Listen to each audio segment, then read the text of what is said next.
Welcome to Oak Hill High School and the IWU High School Football Game of the Week, coming to you from WIW TV. Along with Kyle Johnson, I'm Roger Alcock, and tonight, Kyle, we have a really, maybe one of the most evenly matched football games of the season so far, with the Mississinewa Indians and the Oak Hill Golden Eagles. This really should be a great football game. It really should. Both these teams match up fairly evenly, like you said, Roger.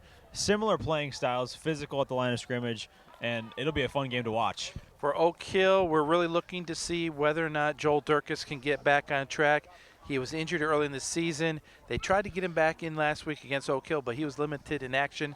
He exploded on the scene early in the season. If they can get him back on track, that'd be huge for them tonight. Yeah, we saw some flashes last week, but you could tell he wasn't quite 100%. If he is tonight, I expect him to have a big game. As you said, started the season well. The Indians of Mississinewa, they're a team that can throw it around a little bit. I don't know if we'll see a lot of it tonight.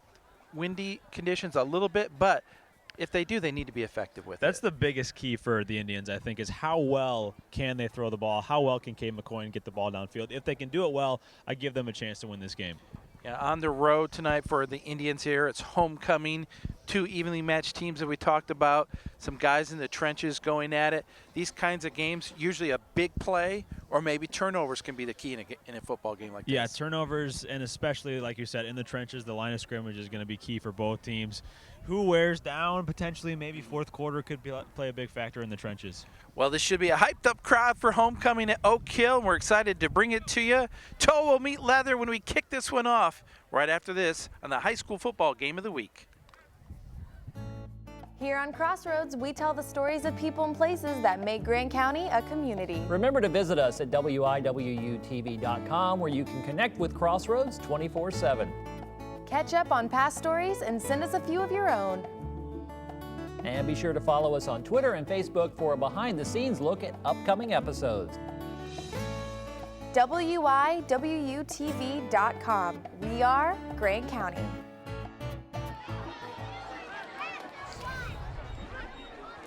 Well, welcome back to Oak Hill High School. We've had the opening kickoff, and Kyle, it sailed out of bounds. So the Oak Hill Golden Eagles will have excellent field position to start the first drive of the evening at the 35-yard line. Mississinewa won the coin flip. They've deferred to the second half, and we're ready for our first offensive series of the night. Adam McDivitt, quarterback. Joel Durkis lined up as his tailback. We'll see Noah King go in motion. The snap, I think McDivitt maybe thought someone jumped off sides, but he kept the football and only got 2 yards. That was a little bit of an odd play. Yeah, it was close. It looked to me like the Indians did jump offside, but no flag on the play. Not really a great run there for McDivitt off the bat, but I think he thought it was offside just like I did. Caleb Maggard, number 24, brings the play in from the sideline. He'll split out wide to the right. Caleb, big, wide receiver, 6'6", 205 pounds, power forward on the basketball team. Here's McDivitt with the keeper. Turns it up, gets it to about the 40-yard line, just shy of the 40, so it'll be the first third down of the game. And this is not a third down situation Oak Hill likes to be in. 3rd and 6, really, here. That's a long third down for them. They're not a team that's going to throw the football very often. Yeah, they shy away from the pass. Much more of a power run team, and it's good to see Durkis out there on the first drive last week against Eastbrook. We didn't see him start, yes. So it's good to see him out there on the field already. It looks like he's at least getting close to 100% healthy.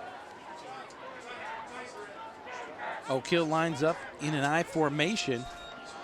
McDivitt hands it off to Durkis. He's close to the first down marker, but he's going to be just about, looks about half a foot shy. And I wonder, Kyle, even though they're in Oak Hill territory, if they don't go for it here in 4th down.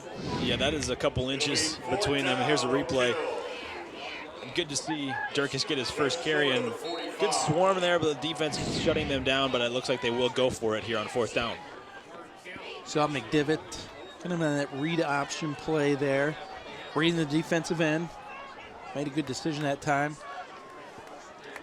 Same formation, McDivitt, quick snap. Durkis is hit in the backfield. Now his forward momentum, it looks like got him the first down, but not by much. It all depends on that spot. Well, from the far official, looked like he gave him a generous spot. It was close, as we see here. His momentum was right over that line, and it all depends then on the referee where he places the ball. They're going to give him the first down. You can see the spot there.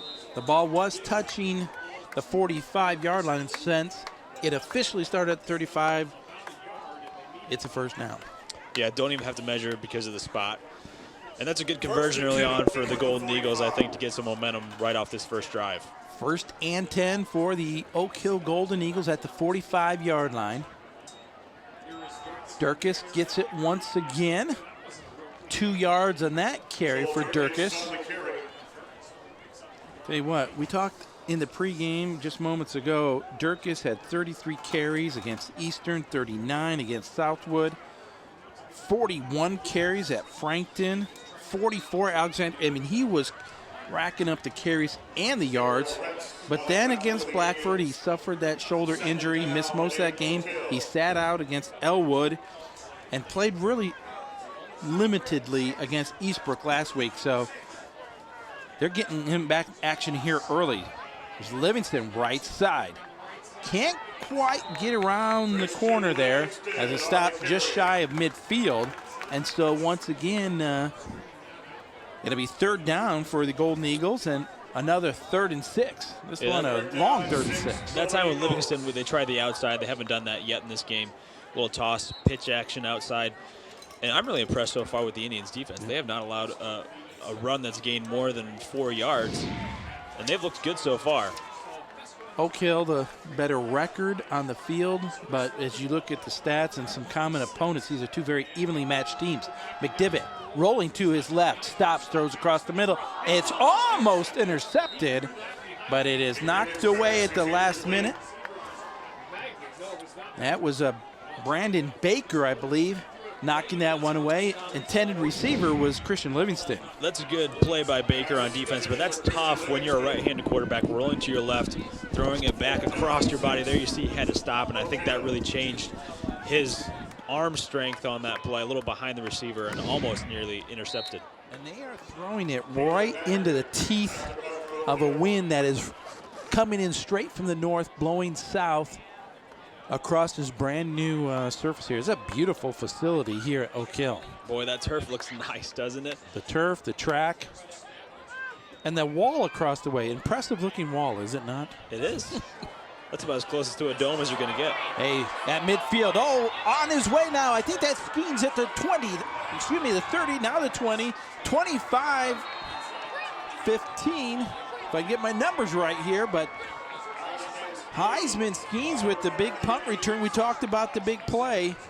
That was a quick punt and impressive return from Heisman Skeens. And so now the Mississinewa Indians will have outstanding field position. They'll set up shop 1st and 10 from the Oak Hill 12-yard line. You can't ask for more than that if you're a Mississinewa Indians fan. No, you can't. Great field position. Skeens actually the up man on that punt return.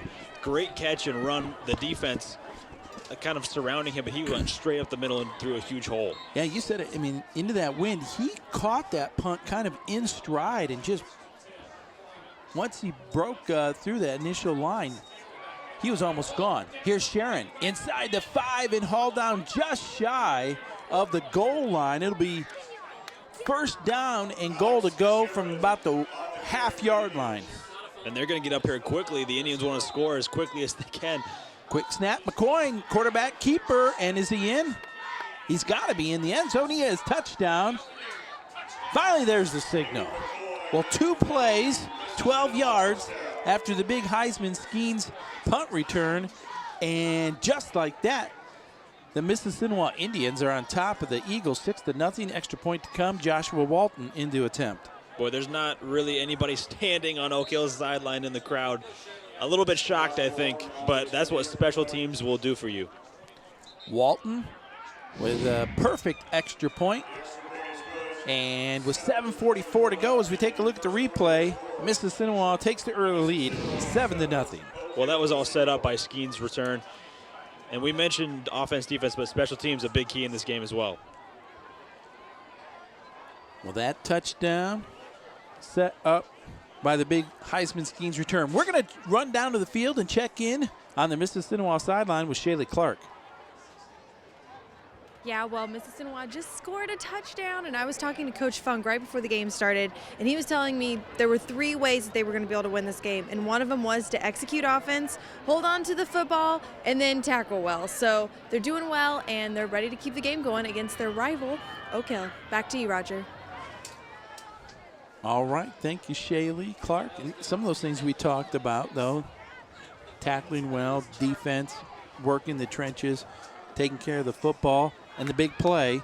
Well, the big play from Heisman Skeen's touch sets up the touchdown. And, you know, Oak Hill fell behind last week to Eastbrook. They started to make a comeback, but they have been used to playing from ahead this year. Yeah, 6-0 before last week's game, and you just wonder how they were going to respond in this one. And one big play doesn't necessarily win you the game, but kind of taking the wind out of their sails already, I think, for the Golden Eagles. But they can respond with this next drive. That's a hyped-up crowd here. Western part of Grant County. Homecoming here at Oak Hill. And here is the return on the kick. Oh, hit at the 15 and taken down. That was Alex Small in on the return. With the win, Josh Walton with a very nice kick that took Small back to about the 4-yard line. Well, special teams again, that's just great coverage by the Indians. And swarming, getting past the initial blockers of Oak Hill to stifle that return back deep in Golden Eagle territory. Brad Pavey in on the tackle. So Oak Hill will have to go a long ways if they're going to put a scoring drive together here. It'll be 1st down and 10 from the 15-yard line. McDivitt is under center. He has Joel Durkis, the lone setback, now in motion. That was Livingston. Here's Durkis with the keeper. Had a little bit of a hole there and gets about 4 yards on 1st down. And they have to do that. They got to get 4, 5, 6 yards of pop on 1st down. It changes everything for Oak Hill. I was just going to say that last drive for Oak Hill didn't really seem to get in a rhythm. They kind of were stopped early on for 3rd and long, which isn't their game, as we talked about. So that's crucial, getting 3, even 2 or more yards on the first couple carries to set them up for 3rd and short. You can see they are very intentional. Oak Hill is, Coach Bud Osmond, about getting Joel Durkis the football. Already 4 carries for 10 yards. Livingston in motion to our side. Durkis once again on the carry. Nothing going there. Maybe a half a yard.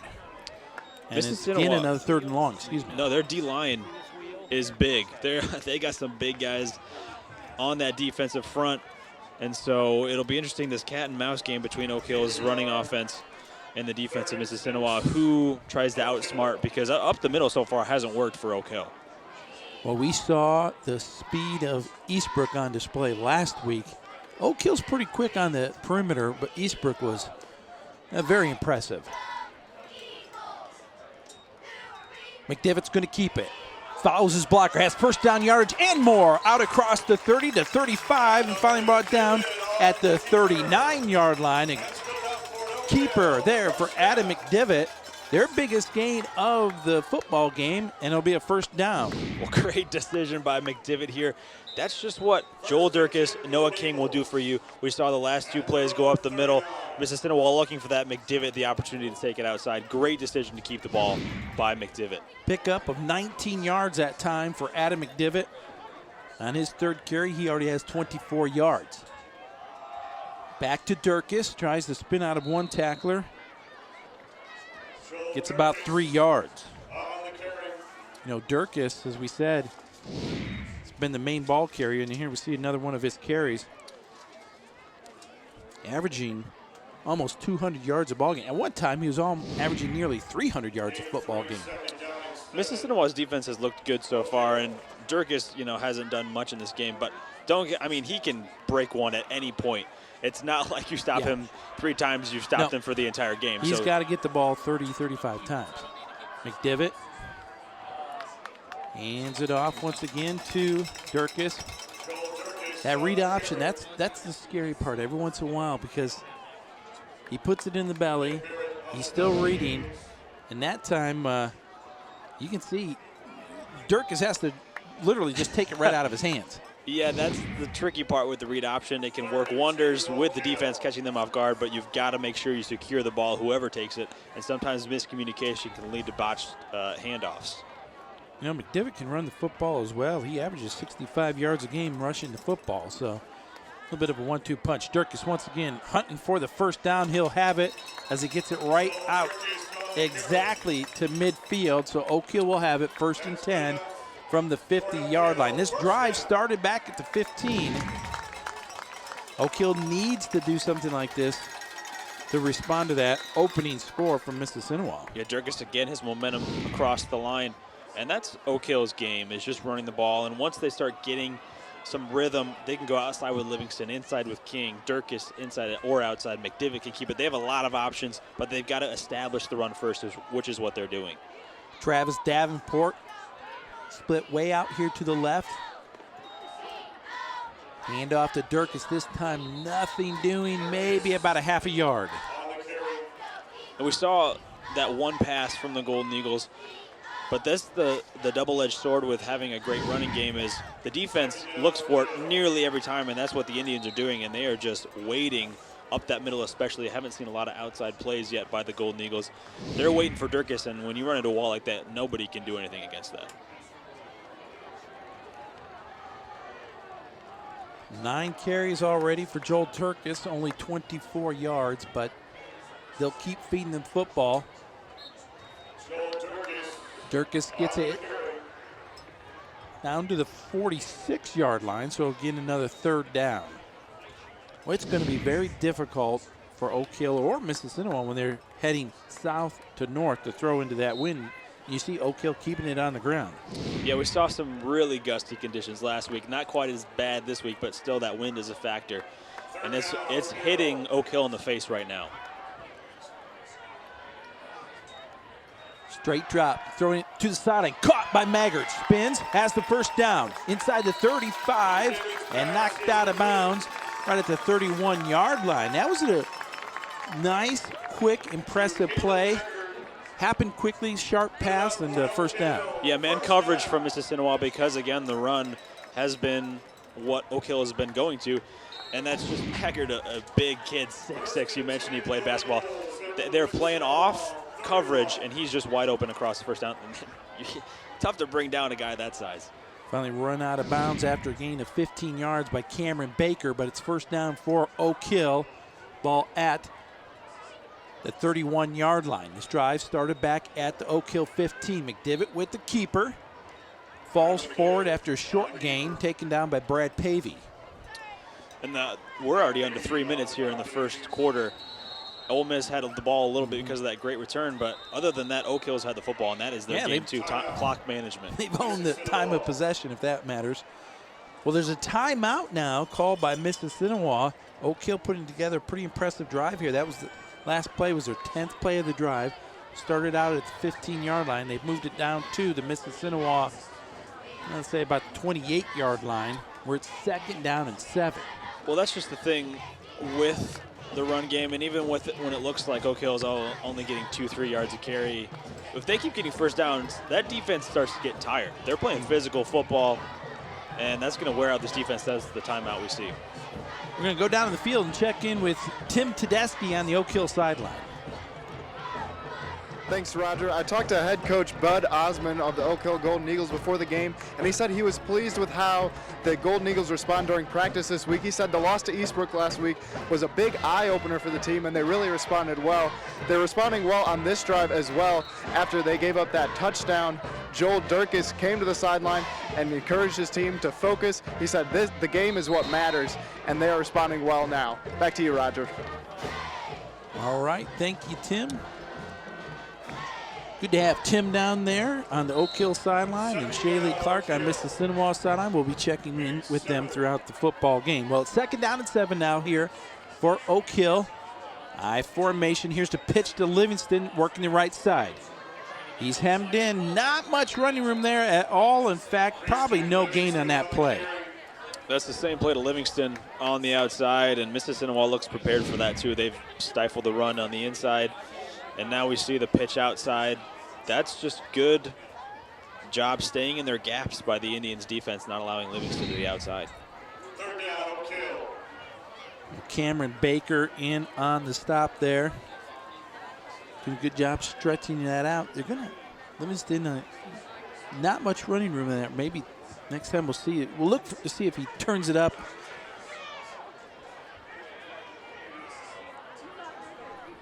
Third and 7. Livingston in motion. Hands it off to Durkis. Not much going for Durkis right there. He gets it down to the 25-yard line, but it's 4th down now for Oak Hill. And Ullman's a pretty decent place kicker, but into this win, I think that's definitely out of their field goal range. Yeah, you can't tell from looking at the screen that the wind is a factor, but it is, and the wind's coming against Oak Hill, so a field goal would be very difficult from this place on the field. We'll see if McDivitt puts it in the air to Maggard here. But I think it's some sort of maybe rollout run-pass option. We'll see what happens. McDivitt, Livingston in motion, takes the pitch. He's hemmed in, and he's going to be taken down for a loss. The Mississinewa Indians defense holds and, in fact, takes Livingston down for a loss, and Oak Hill will turn it over on downs. Yeah, Brad Pavey for the Indians. Great open field tackle. Livingston's tough to bring down in the open field, sometimes one-on-one, but they usually wrap him up around the hips. That's just great tackling, fundamental tackling. If you want to know what a tackle looks like, just watch that from Pavey, and Mississinewa is going to get the ball back. Well, that 13-play drive for Oak Hill stalls, and Mississinewa will take it over. So it was very promising looking there for Oak Hill. But they come away empty-handed. So Mississinewa with their second possession now. Start back at their 25, going deep down the sideline. Man, wide open and caught across midfield inside Oak Hill territory down at the 41-yard line. And that is Cody Cowgill with the big reception from Cade McCoy. Mississinewa taking advantage of this win in the first quarter. Yeah, the wind at their backs now for the Indians. And we talked about the pass early in the pregame. And that was, Cowgill had a step. I think that was even underthrown a little bit, but a great play action. Here's the pitch to Sharon, left side, turns it up, hit, and taken down after a gain of 3 yards. Good tackle that time by Noah King. Yeah, he stood up Sharon, but, a couple yards for Sharon here, and he's really going to counteract that pass play. How well he runs depends on how effective the pass is, because if he's getting 3 yards per carry, they're going to be able to pass it easier. Noah King, the leading tackler for Oak Hill, with the stop that time, but 2nd down and 7. Cowgill in motion. There's a flag on the play. A pickup of 2 yards. We'll wait to see who the penalty is on. It looks like an illegal shift is going to be called on Mississinewa. I believe that's their first penalty of the football game. It is the first penalty of the night, and we've seen in games this year penalties play a crucial role in games, and inopportune times can really hurt you. And this time, Oak Hill's defense stuffing Sharon a little bit. Doesn't matter because the Indians moving backwards anyways. I think Mississinewa had 2 men in motion when the ball was snapped that time. Well, so that penalty will move the football back 5 yards and sets up a 2nd down and 12 now for Mississinewa. We'll see if they get one more playoff here before the end of the first quarter. They don't have to, and it doesn't look like they will. I wondered if they might try to get a playoff and get, throw it deep or something like that with this win. But they're going to head to the sideline and go into the second quarter with that 7-0 lead. First quarter, Kyle, that was almost all Oak Hill. Well, we're going to take a break, but we'll be right back with the second quarter of action here on WIW.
Back to live action, start of the second quarter.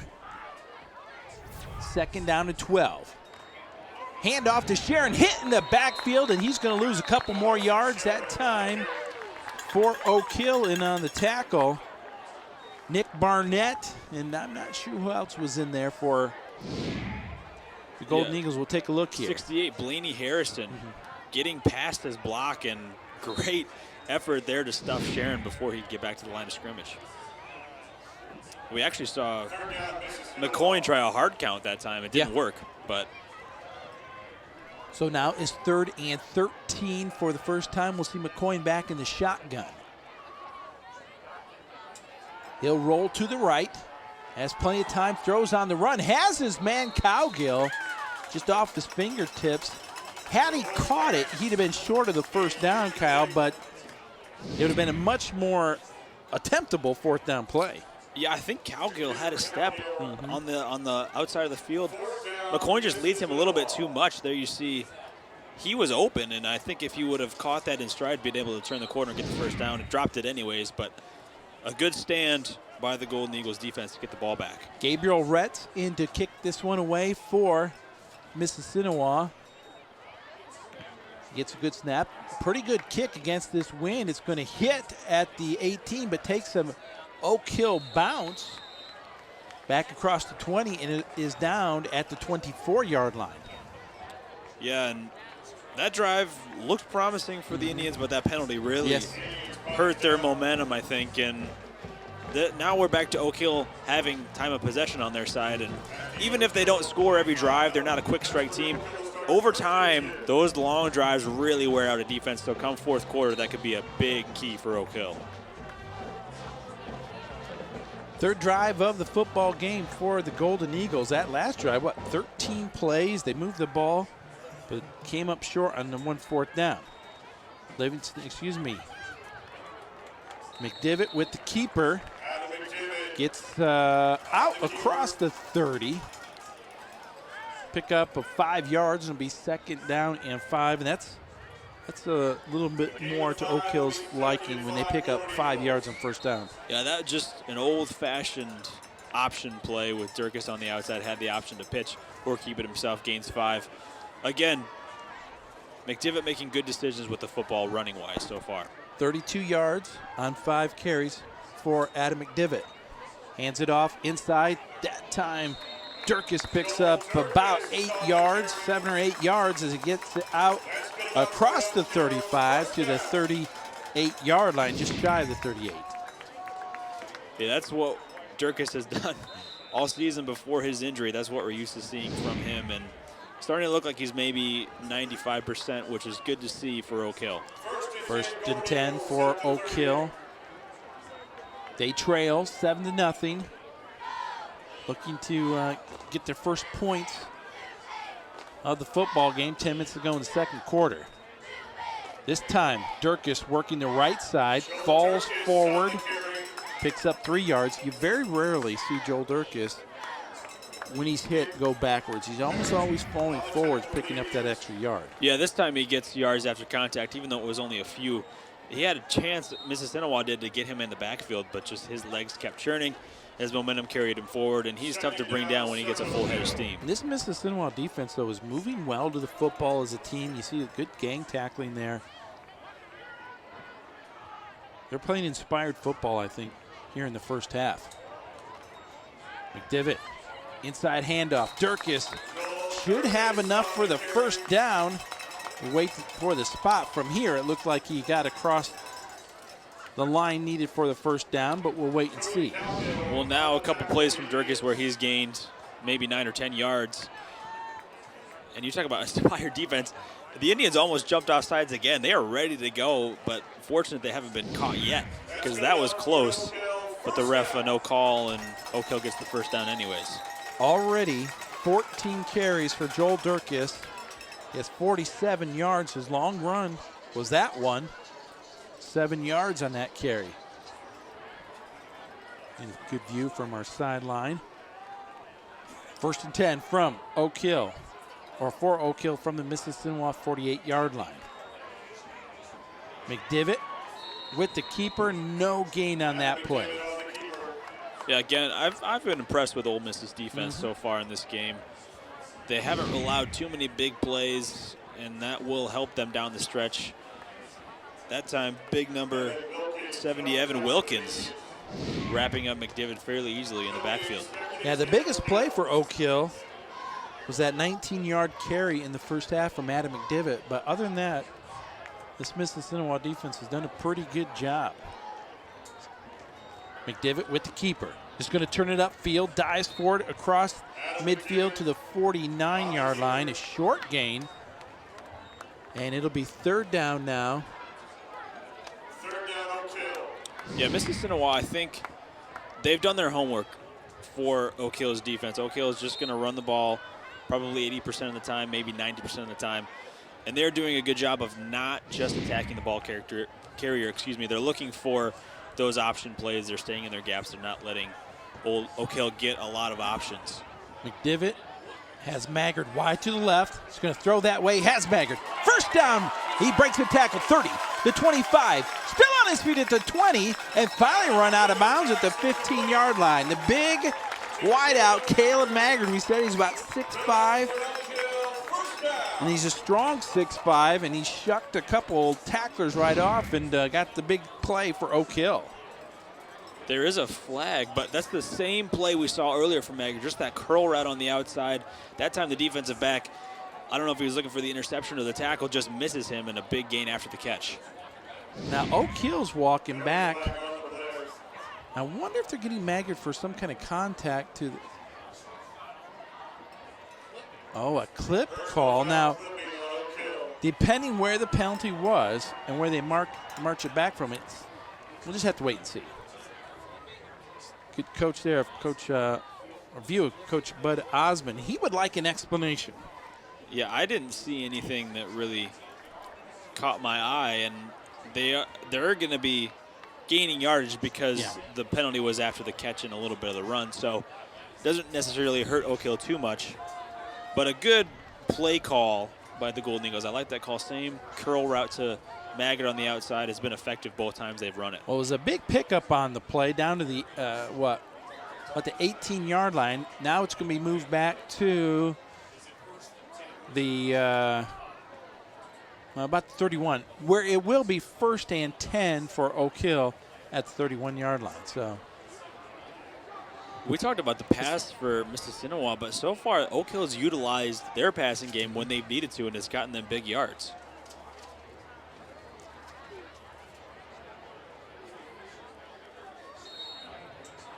All right. 1st and 10, Oak Hill at the Mississinewa 31. It'll be 1st and 10 for Oak Hill at the 31-yard line at Mississinewa. We'll see how bad that penalty hurts Oak Hill. McDivitt hands it off to Durkis, left side. He'll pick up about 4, maybe 5 yards. Let's see if we get the penalty call here.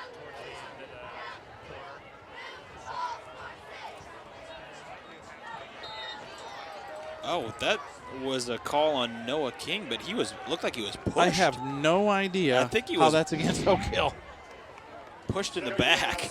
And It looked like Noah King got clipped, Yeah, and they marched off against. He fell into the Indian player, but he's definitely shoved along that sideline. Wow. No instant replay, obviously, but nothing you can do about it. Durkis with the handoff. And now there's a flag comes flying in at the end of the play. Yeah, that's from the umpire himself. He threw that from way back in the backfield. And unsportsmanlike against Mississinewa. Well, now a big penalty for Mississinewa, and that'll march Oak Hill 15 yards closer. That late hit is what drew the flag. Just a little bit late that time. Hayden Trent. Durkis was down clearly, so that's a good call by the referees.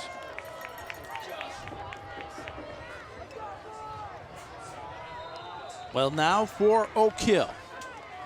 It'll be 1st and 10 just outside the 10-yard line. Durkis with the keeper. This It'll drive get down to the 8. is taking a lot of time Yes. off the clock. Ole Miss has barely had the ball this quarter.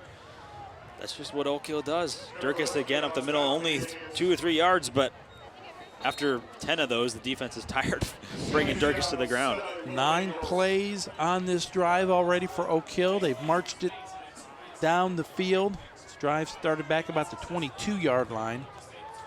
We thought they had the big penalty go against them. They were gifted it right back, though, and now it'll be 2nd and 7. Durkis with the carry. Oh, he's hit hard and stood up and taken down after a short gain. Yeah, that unsportsmanlike conduct was a big penalty on Mississinewa, because now even if Oak Hill doesn't get a touchdown, they're in field goal range with the wind at their back. And Durkis again just up the middle a couple yards. Nothing special, but that's just what the Golden Eagles will do to you. Once again at the bottom of the pile there, Nick Barrett in on the tackle along with a whole host of other Mississinewa Indians. 3rd down and 5. A long 5. McDivitt takes it out, heading toward the corner of the end zone. Touchdown, Adam McDivitt. And just like that, the Oak Hill Golden Eagles are on the board. Yeah, great decision again. It's the same thing we've seen from McDivitt, where he keeps it after Durkis has had 2 or 3 runs in a row, and then he turns on the Jets on the corner, and nobody's catching him as he gets to the end zone. Well, that's, even if Joel Durkis doesn't get a score, when you're just pounding it, the defense is automatically geared towards him. That time Adam McDivitt reads the end, wide open to the corner of the end zone. The snap is down, the kick is up, it's good on the extra point. And with 5:26 to go here in the second quarter, we're tied up at 7. Here's Adam McDivitt with the score. Yeah, great speed from McDivitt. Those are secondary players for the Indians trying to chase him down, and he has the speed to get the corner and get across the plane. And like we said, it finally pays off that Durkis is going up the middle. Let's check in with Tim Tedeschi down on the sideline. Thanks, Roger. Coach Osmond before the game said he wanted a clean game to clean that offense up, and they did that drive. There was a clipping penalty, but other than that, a very clean drive. He just wants his team to do what they do, run the ball, pound that ball, and you saw that on that drive. Roger, back to you. 76-yard drive, 11 plays, capped off by the Adam McDivitt touchdown run, and 5:26 to go here in the second quarter. We're all tied up at 7. We'll see how the Indians respond. Really, Mississinewa hasn't been on offense very much here in this first half. They had the big punt return that set up the short 2-play, 12-yard drive. And other than that, they really haven't had much of an opportunity. No, they got plenty of time to do something before halftime. And we'll see now if they try to maybe work the clock a little bit to their advantage. Henry Ullman with the kickoff. He has the win. High end over end. It drives all the way through the back of the end zone. And so, with the touchback, Mississinewa will start 1st and 10 at the 20-yard line. And now Mississinewa is going with against the wind. The wind's coming at them. Will that hurt their pass game? Will they try to run with Sharon a little bit more? We'll find out. You know, someone we haven't really heard from that much for Mississinewa, and I really hadn't thought much about it, but their Ormsby, their fullback, we've seen him a few times this year, and he's a powerful runner.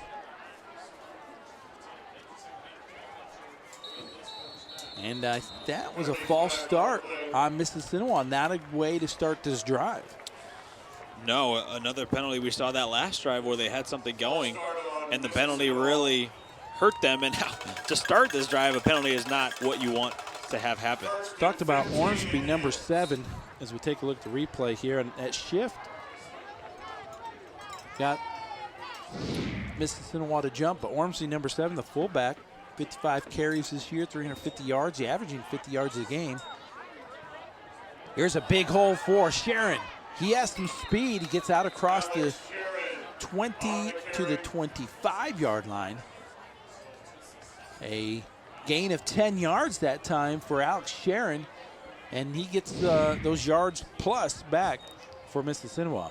Boy, McDivitt on the tackle, the quarterback. Sharon had a ton of green in front of him. He was able to break that tackle. Great job bringing him down by McDivitt. McCoy to Sharon. Oh, my goodness, he's upended after the short gain that time. Pick up of 2 yards. Bottom of that pile. Yeah, I was going to say, there's some big boys on both sides of the ball, and you're running into some contact for sure. And a big hit. I'm not sure exactly who got that. And number 70's Owen Perkins. Did a nice job shedding that blocker off and making the tackle. That can't feel too good, I would imagine. Well, you talked to Kyle in the pregame a little bit about the play in the trenches, and we've seen some good play down there. Right up the gut. First down on the carry that time is Ormsby. That may be his first carry tonight. I'm not sure. Yeah, that's the first time he's touched the ball, and a good gain on 3rd and short, getting past the initial defensive line to get across the first down marker. It's a first down for Mississinewa. McCoy working quickly. Ormsby hitting the backfield that time, fights off one tackler just to get back to the line of scrimmage, and he may have gained a yard. Yeah, Mississinewa not really doing a trick play, but maybe trying to trick Oak Hill a little bit by the reaction that McCoy had. As you see the little handoff, and it looks like maybe he's going to throw it even though Ormsby has got the ball. And that's good team defense by the Golden Eagles. We've seen it from the Indians. I think that was Wes Transier down at the bottom of the pile there. Well, there was a flag on the play. Did not see that. We'll wait to see what the call is. And there you see the call. It's a hold on Mississinewa. Well, that's their 3rd offensive penalty already in this one, and this is their 3rd drive. So not ideal for the Indians committing those penalties and moving backwards. They already overcame one of them, and now they're just moving backwards again. Well, that is a big penalty now, because now it will be 2nd down and 19 for Mississinewa going into the teeth of that wind. It's not a gale force wind, but it definitely is a strong enough wind to influence a ball. McCoy out of the shotgun. A real long time there on that. And did they get the play off in time or not? They did not. I think McCoy was a little frustrated. He was clapping his hands several times trying to snap that ball and just didn't get the snap off. And another penalty. Delay of game. They're moving even farther back. Well, Oak Hill, with 3:27 to go, and now 2nd down and 24. I'm wondering, Kyle, if they stop Mississinewa here on 3rd down, if they would consider using a timeout, forcing a punt into this wind, saving some time on that clock. We'll wait and see what they do. On 3rd or 4th down, you'll call a timeout to save maybe in another 30, 35 seconds. Well, you know, Mississinewa doesn't want to go back out on defense because Oak Hill's had the ball so much, they've got to be tired. They want to get into halftime. They don't want the Golden Eagles to have another opportunity to run down this clock and get in the end zone one last time.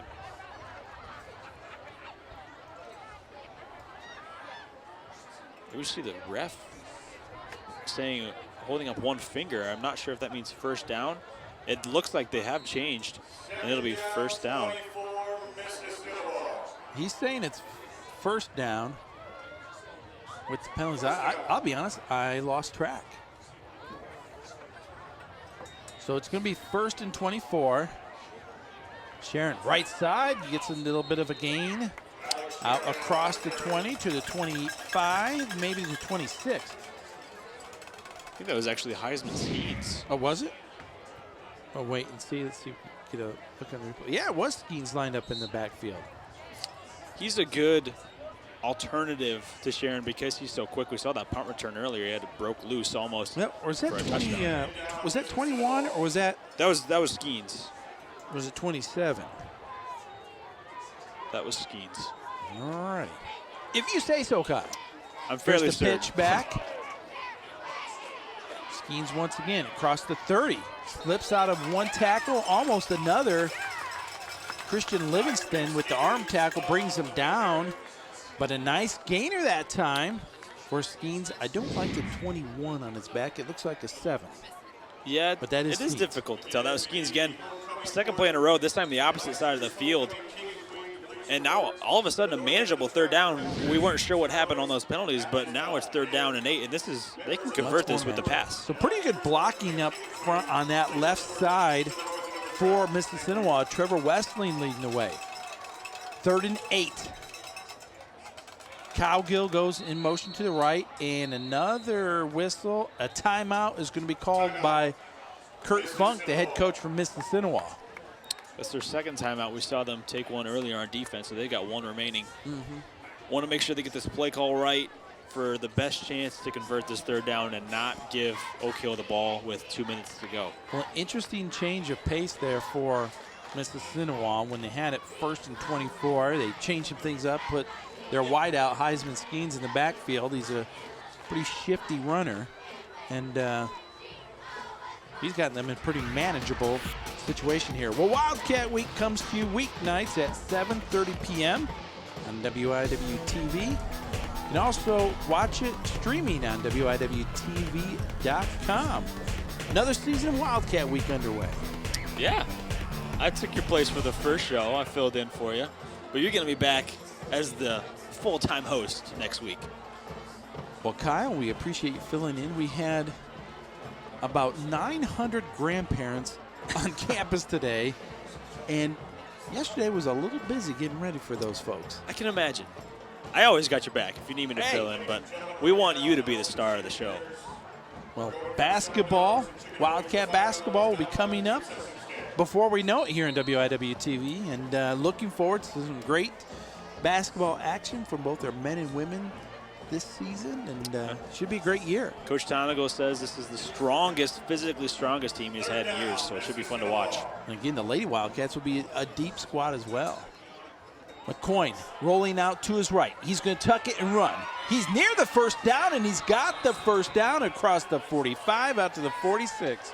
Well, who would have believed just about 1 minute ago when it was 1st and 24 that Mississinewa would have it 1st down and 10 out here at the 46-yard line. Amazing that the Indians are able to convert that. We saw talking about them going backwards, but a great decision. You see the instant McCoyne saw the opening, he took the play. Alex Henry on the tackle. Now back to live action and taken down in the backfield. Was it Alex Sharon? Good tackle in the backfield that time from the Eagles. Yeah, good D. Let's go back to that 3rd down conversion because McCoyne, that was a pass play, and as soon as he realized he had an opening, just turned it upfield. That's exactly what he needed to do to convert that. 2nd and 12 for the Indians. The ball is at the 44-yard line. 1:15 now remaining here in the 1st half. Tied up at 7 apiece. McCoyne was looking out in the flat, nothing there, so he'll tuck and run. Gets a short gain. He pays for it as he's taken down by Josh Terhanchik. Now, Oak Hill took a timeout after this play, but again, that's good coverage by the Golden Eagles. Nothing for McCoyne, and that time they're ready for his scrambling. Duranchik in on the tackle, along with Blaney Harrison for Oak Hill.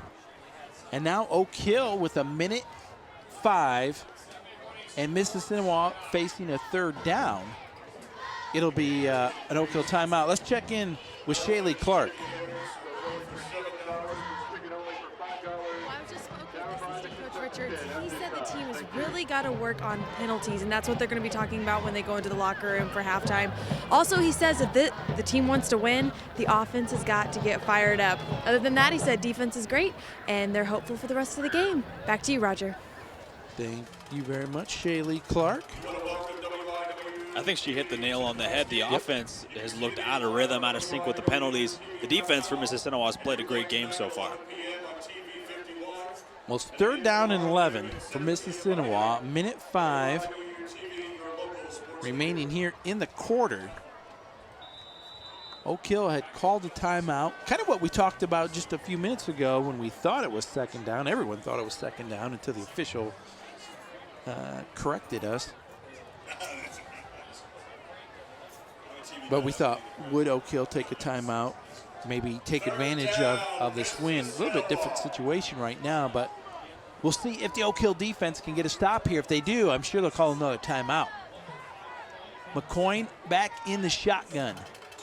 2 split wide to the right, pump fake. Now he's going to go left, It's short, but wide open at the 25, the 5th, 20. Inside the 10, touchdown.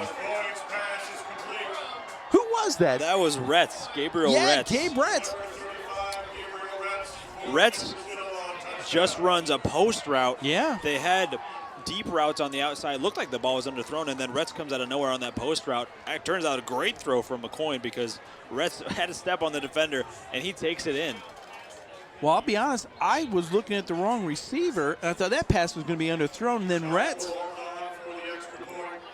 made the turn, made the catch, and went into the end zone for the touchdown. The extra point is good, and the Mississinewa Indians shocked the Oak Hill Golden Eagles right here with the score. There you see Retz on the far side. He's going to be able to work all the way across the field by the time this ball comes.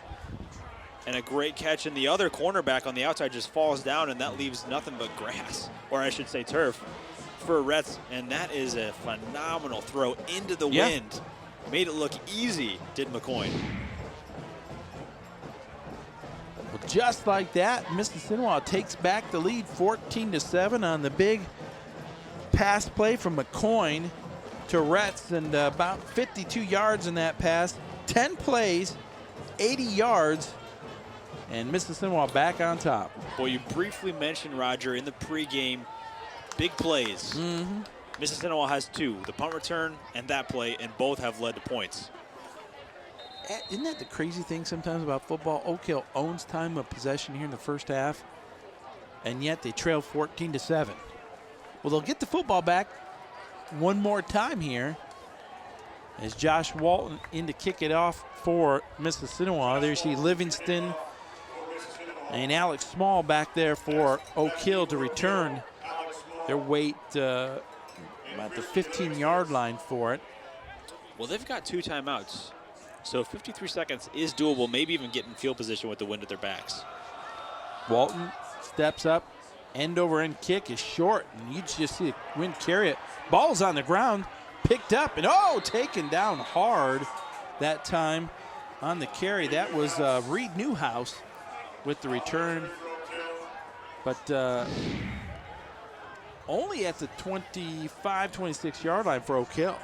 Oak Hill fortunate even to get this ball because that kick was short because of the wind. You could really see the ball from here totally get caught up in the wind. And Newhouse, not used to returning kicks, and running east to west isn't going to do it on a kick return. He gets plastered. Well, 74 yards is not, or 73 yards is not really what Oak Hill is. There's a fumble on the play. A fumble on the play, and Mississinewa has it. 43 seconds to go here in the quarter, and the first turnover of the football game is by Oak Hill, and it gives Mississinewa a big chance right here. We mentioned it earlier, miscommunication on the exchange. That happens.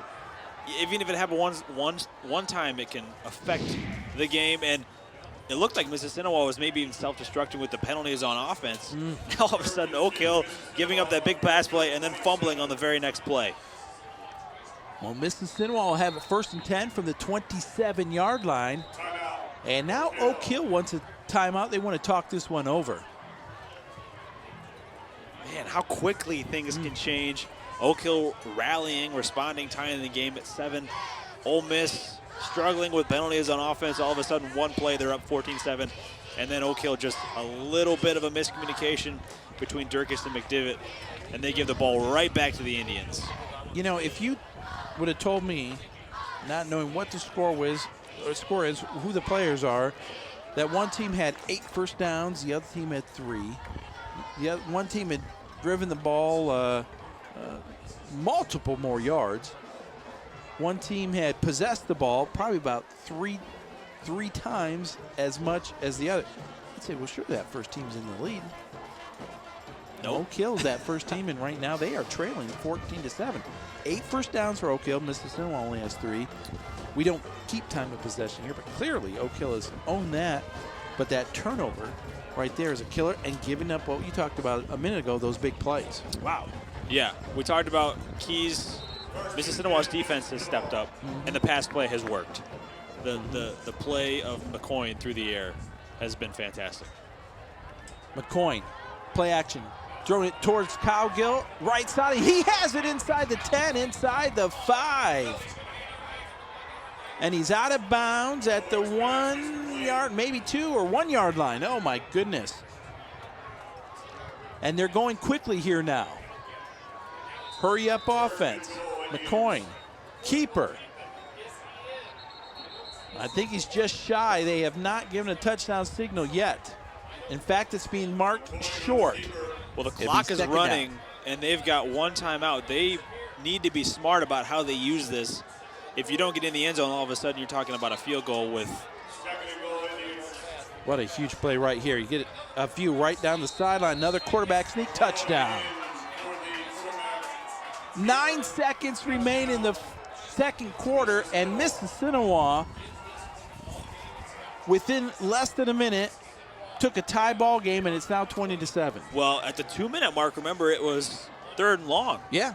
And we were talking about Oak Hill getting the ball back and scoring, and Ole Miss has scored 2 touchdowns in that 2 minutes. Wow. Josh Walton in to attempt the extra point. Here's the snap. The kick is up. And it is good. Boy, turnovers. And here's the pass play. Yep. We're going to see man coverage on the outside. Cowgill running just a post route towards the sidelines, an out route as we call it. And that's man-on-man coverage. McDivitt gets behind him. Another great throw from McCoy, and there's the QB sneak to get in. Oak Hill's been in some tight ball games this year, and they've had to come from behind once or twice, but they've got their work cut out for here in the second half. But they trailed to Eastbrook last week. They came out in that third quarter, drew within a score, and Eastbrook was just too much. So they're going to have to do a pretty impressive second half. But Mississinewa is going to get the football to begin the second half. I was just going to say, Mississinewa kicked off to start this game, so they're going to get the ball right back.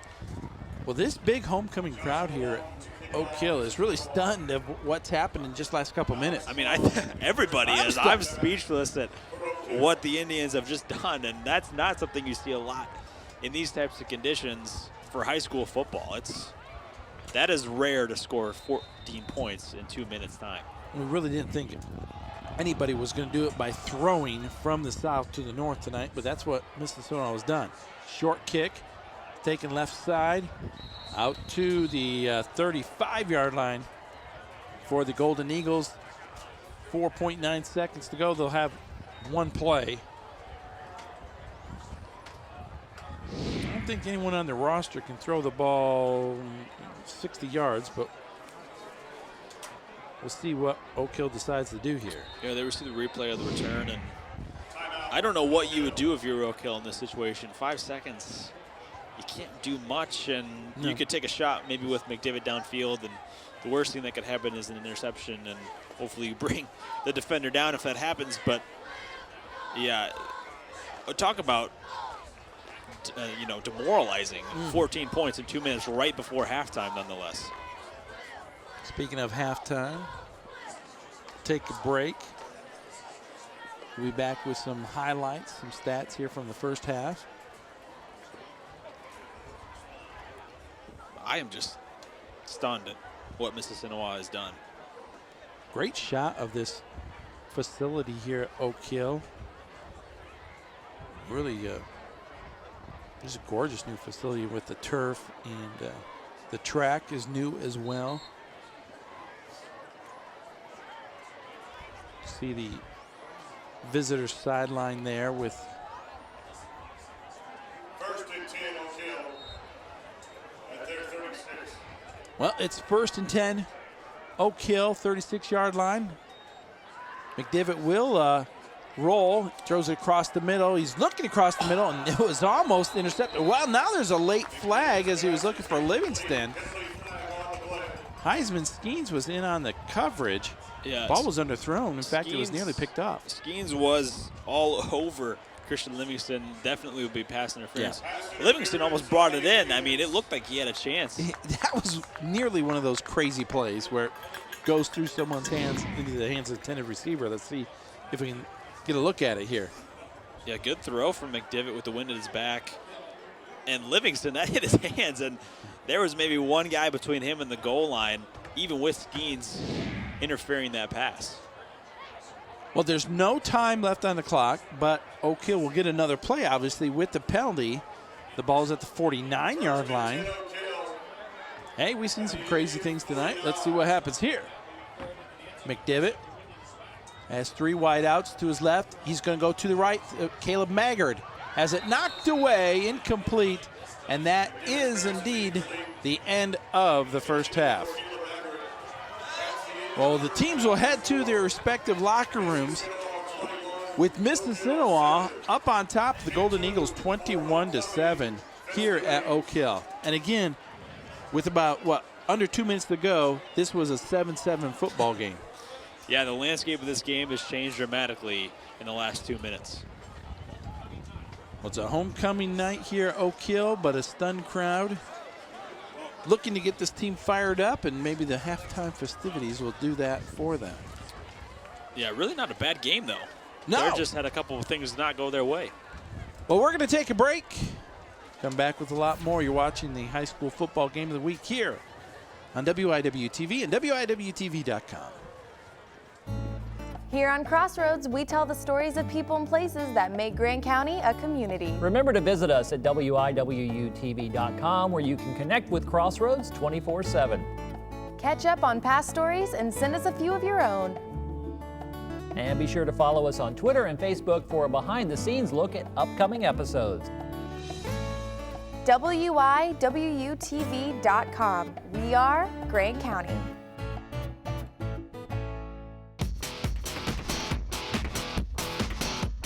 Wildcat Week is back for another season as we take a look at all the great action on the Indiana Wesleyan campus. The Wildcat women's golf team gets a great win at the Huntington Invitational. Head coach Julie Wagner is in the house. We'll also check in on fall tennis with Coach Keith Ruberg, and both soccer teams are winning. We'll check in on the men with new coach Luke Sanford and a women's update from Coach Tim Strader. I'm Kyle Johnson. Join us for all the action on Wildcat Week.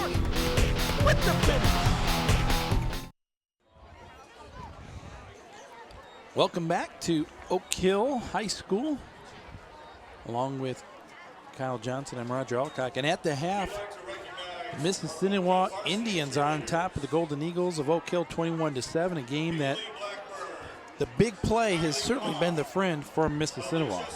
Yeah, really, Roger, I think this boils down to Mississinewa's defense making some plays and capitalizing on opportunities. We're taking a look at some highlights.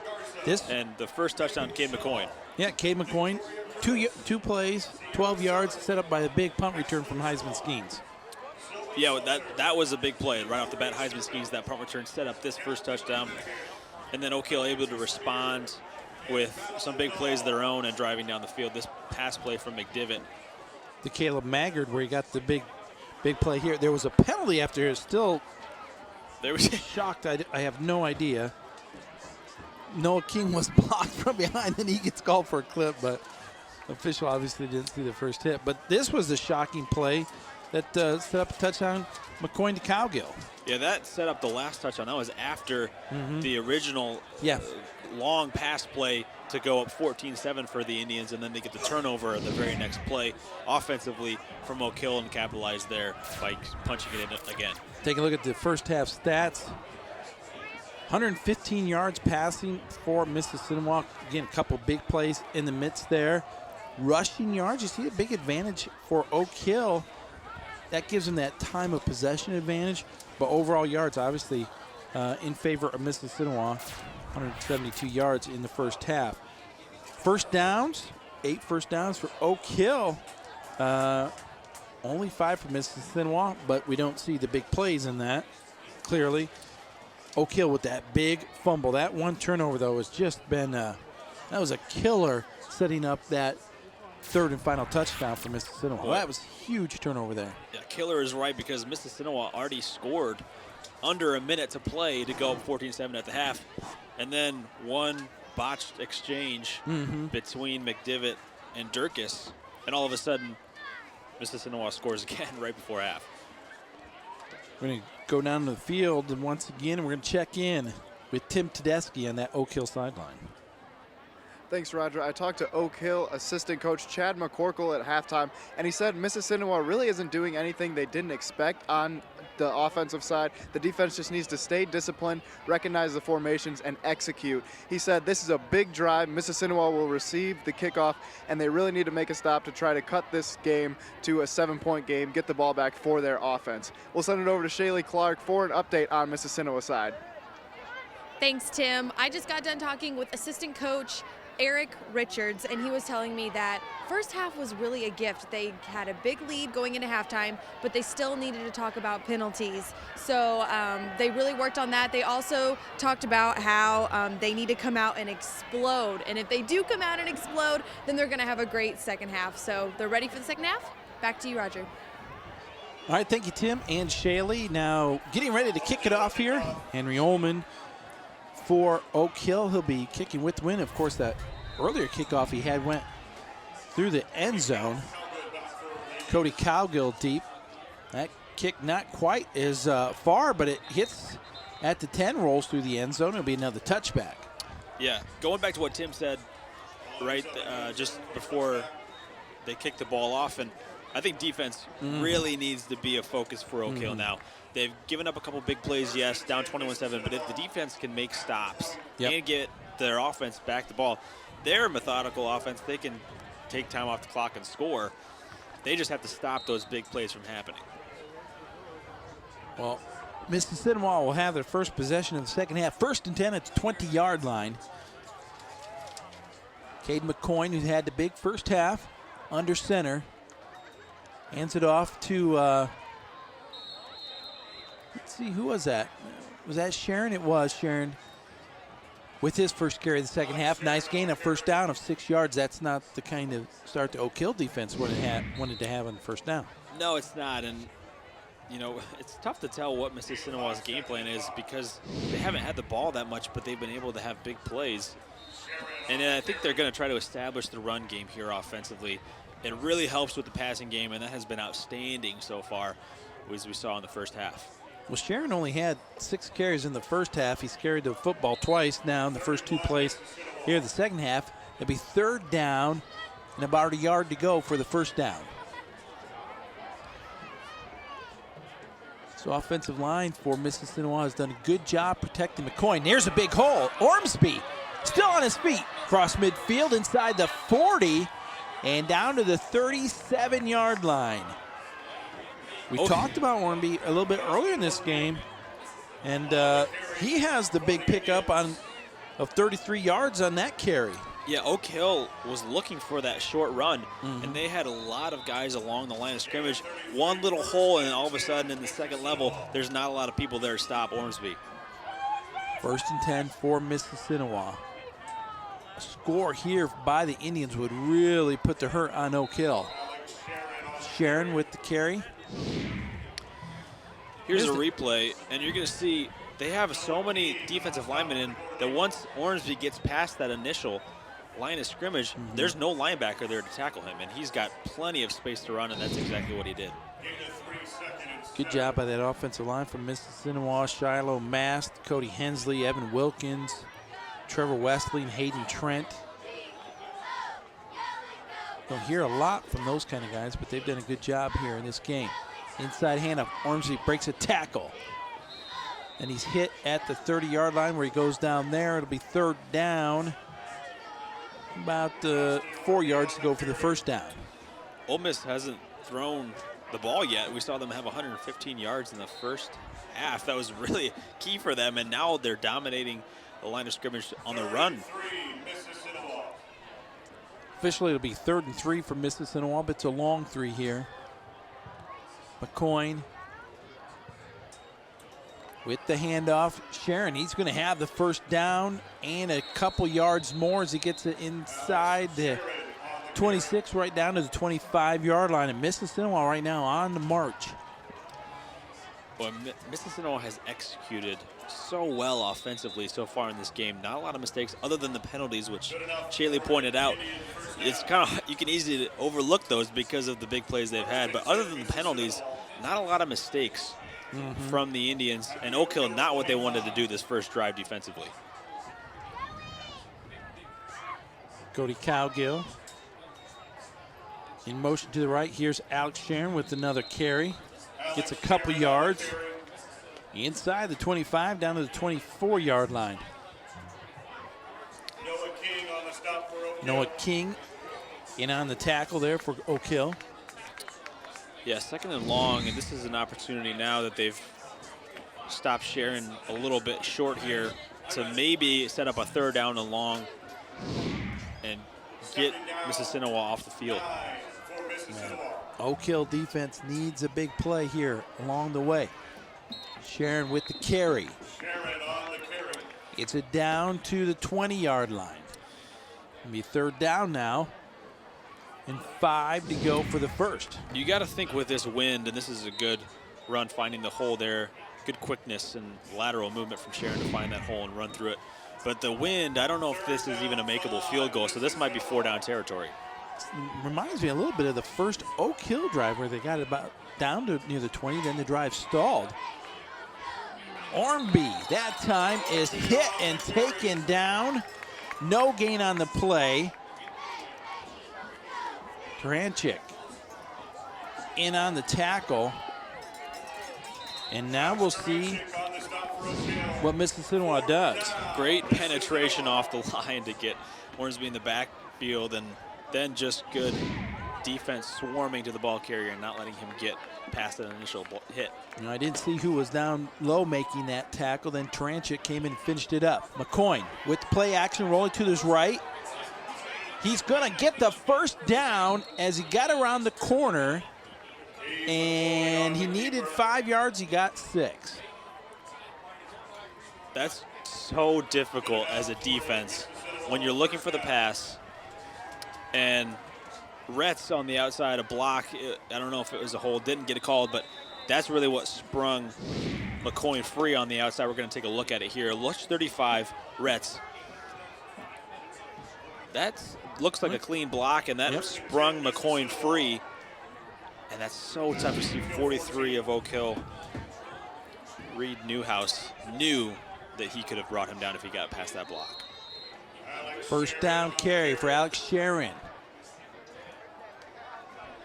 Pick up 5 yards, be second down.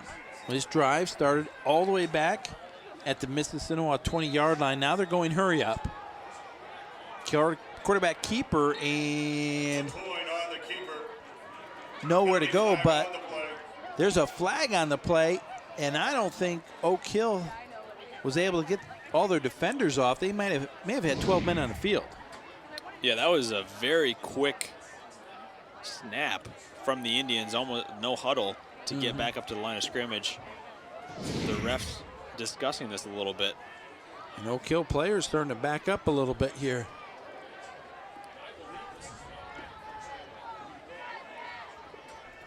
Wait for the officials to march this off. I think it'll either be 12 men on the field or offside because Mississinewa was able to get up and snap the ball so quickly.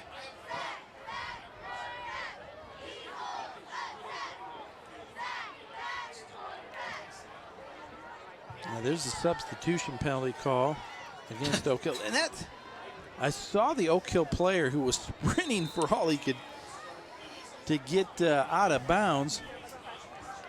But he was still on the field when that ball was snapped, so technically 12 men on the field.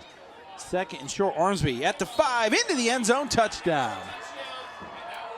And now Oak Hill is in trouble as Mississinewa, with 3 straight scores, takes a 27-7 lead with 6:38 to go and the extra point to come.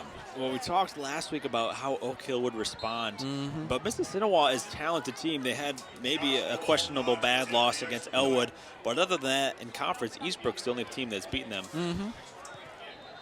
Well, there's a missed extra point that time for Joshua Walton, who's pretty reliable, but our score now remains 27-7. There you see the fullback carry from Ormsby, who caps off a 12-play, 80-yard drive. Very impressive fashion, and very impressive, I think, by the big guys up front for Mississinewa on that drive. Yeah, absolutely. We didn't see a pass from McCoy in that play, and that was their MO in the first half, was throwing the ball down the field. And that's scary for Oak Hill's defense because now all of a sudden Mississinewa has shown they can drive the ball with the run. And you've got to figure out how to stop both the run and the pass. Oak Hill's defense has looked good this season. We saw against Elwood at Ball State that Saturday a couple weeks ago. They shut down Jake Wilson. But now they look overmatched by Mississinewa's offense, and it's just they are not a team that just comes back. Oak Hill feels just like they're out of rhythm right now, out of sync a little bit. And they were on a roll earlier in the season, but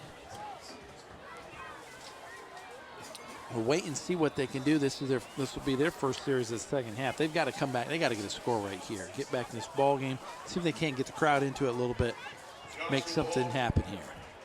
Josh Walton's going to get ready to kick off here for Mississinewa. Back for Oak Hill.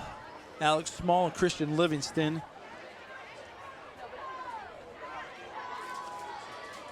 .6:38 to go here in the third quarter.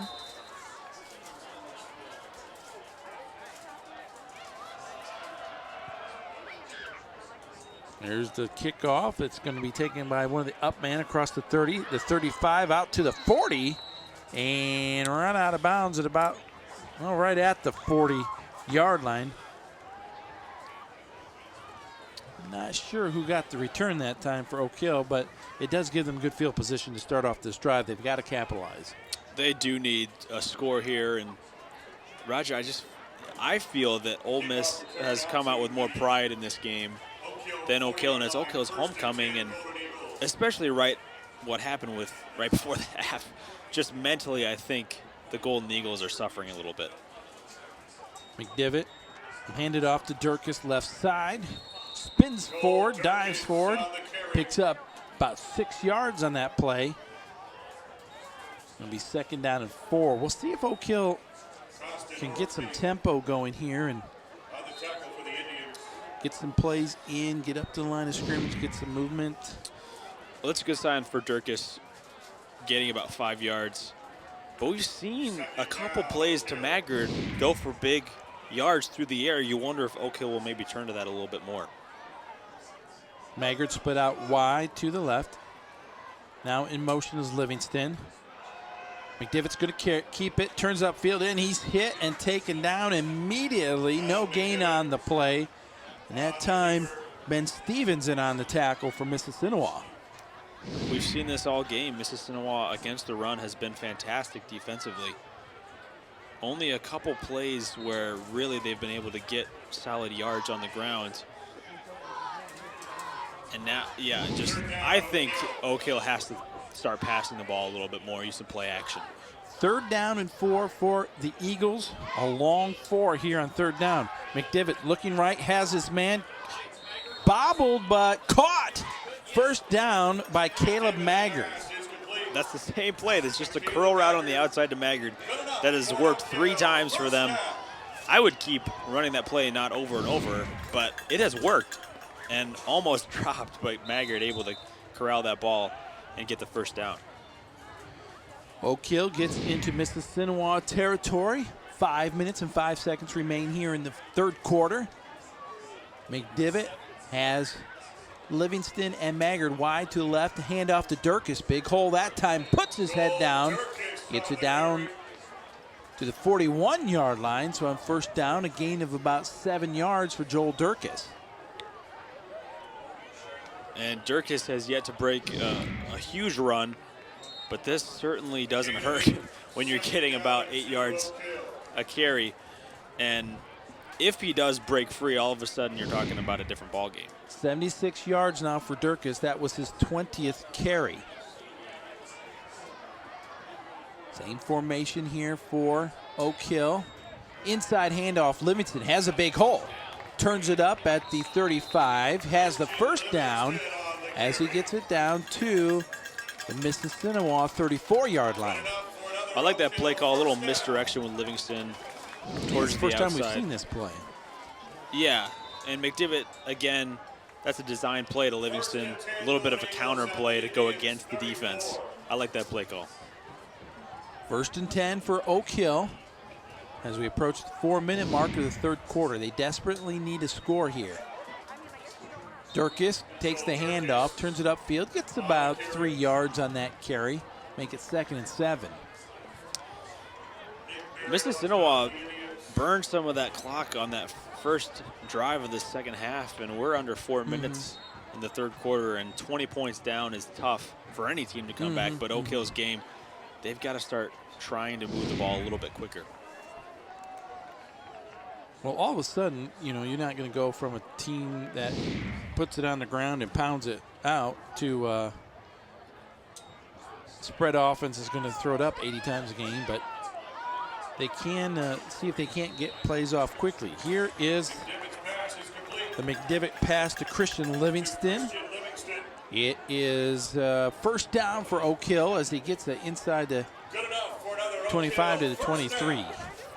And Mississinewa obviously has been effective through the air, but so has Oak Hill, quite frankly. They've got a lot of completions. Yeah. Maybe even on first down, take a shot down the field. You never know. Catch this defense off guard. Here's Durkis. Good yards on first down. Picks up 5. Speaking of McDivitt passing, he's got about 46 yards through the air. And 6 pass attempts. 4 of 6. First down Oak Hill, 2:44. You see Maggard, 24 on the far side. He's 6'6". I would, wonder if you throw the ball up to him, give him a chance to make a catch. McDivitt keeps it, and he's hit in the backfield, and he'll be drugged down immediately by big Trevor Westling. 6'2" senior, 260 pounds. Mississinewa's got a pretty sizable defensive front. Yeah, and we've seen that up the middle has not worked as effectively as Oak Hill's accustomed to because of the size of the Indians up front. Third down for Oak Hill. Huge play. Obviously, 4-down territory for the Golden Eagles. Here's Durkis with the hand up. Bounces it outside. Slips a tackle to the corner of the end zone. Touchdown. Joel Durkis finally breaks one. And with that touchdown run of 20 yards, Durkis gets his first touchdown of the night and goes over 100 yards for the evening. Oak Hill needed that one desperately, Kyle. They did, Roger. And that's a great run by Durkis. That's what we've seen earlier this season before the injury, what we're accustomed to seeing from him. But I like that play call, too, because on third down the past 2 times they've thrown it. That time they go to Durkis. Great effort by him to get in the end zone. Boy, that kick was low, but it's good enough. And so, with a minute 49 to go in the third quarter, we see Joel Durkis go 20 yards, capping off a 10-play, 60-yard drive. We've seen the physicality of him up the middle, and there you see when he gets to the outside, he's got the speed. Let's check in with Tim Tedeschi down on that Oak Hill sideline. Thanks, Roger. And after 20 straight points scored by Mississinewa, there's finally life from Oak Hill with that touchdown. The bench is finally getting up. The sidelines are excited, and we'll see how the defense will respond. Coach David McDivitt has really laid into his players, asking who's going to step up and make stops on defense. We'll see how they respond. Back to you, Roger. Well, that's exactly what I was thinking. We'll see who does respond for Oak Hill, or if Mississinewa can put together another drive. They were incredibly impressive on that first drive of the third quarter, but see if maybe Oak Hill can grab a little lightning in a bottle here. And you know how big that turnover was right against Oak Hill in the first half, and how Mississinewa took advantage of it. Oak Hill looking to maybe create their first turnover of the night. Here's Ullman. High kick end over end. And it is taken by Skeens back at the 3-yard line. Out across the 10. Has a big hole. Tripped up as he had a little bit of a seam, but he'll be down at about the 22, maybe the 23-yard line. But whoo, Skeens had a hole there. There was a hole. I think Noah King actually got in there and tripped him up. So King make potentially a touchdown-saving tackle because there was room to run in front of Skeens, and you see him gaining a full head of steam, and he's quick. But going back to what you said, Roger, about the defense, a turnover would definitely and certainly help them gain some momentum back. I think more defensively, mentally, just the 2 quick touchdowns really kind of demoralized them more so maybe than the offense. Mississinewa just marched it right down the field that last possession, all on the ground. First handoff to Sharon, short gain for about a yard. Make it 2nd 9, minute 30 to go here in the 3rd quarter. And like you said, Mississinewa, that last drive, no yards through the air. So they have proven they could do it both ways, and now Oak Hill as a defense needs to step up. 2nd and 9.